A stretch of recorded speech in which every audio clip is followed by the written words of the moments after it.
اعوذ باللہ من الشیطان الرجیم بسم اللہ الرحمن الرحیم۔ السلام علیکم۔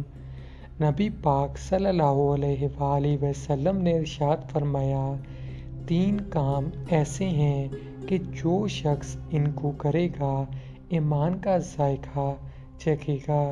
صرف اللہ کی عبادت کرے اور یہ عقیدہ رکھ کے سوا اللہ کے کوئی عبادت کے لائق نہیں، اور اپنے مال کی زکوٰۃ ہر سال اس طرح دے کہ اس کا نفس اس پر خوش ہو اور اس پر آمادہ کرتا ہو، یعنی اس کو روکتا نہ ہو۔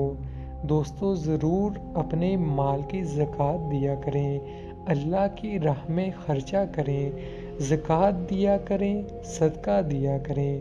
جو شخص صدقہ دیتا ہے اللہ پاک اسے 10 گنا زیادہ عطا کرتا ہے۔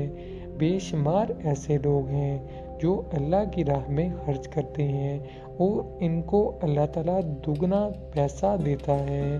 مال و دولت اس دنیا میں رہ جانی ہے، غریبوں کی مدد کریں۔ آپ کے پاس جتنی بھی دولت ہے اس کے حساب سے آپ اسے دوسروں پر خرچ کریں۔ آپ کا 1 روپیہ بھی کسی کے کام آ سکتا ہے۔ تو ویڈیو اچھی لگی ویڈیو کو ضرور لائک کیجیے، ہمارے چینل کو سبسکرائب کیجیے اور بیل آئیکن پہ کلک کیجیے تاکہ آپ کو مزید اچھی ویڈیوز ملتی رہیں۔ اپنا بہت سا خیال رکھیے گا۔ خدا حافظ۔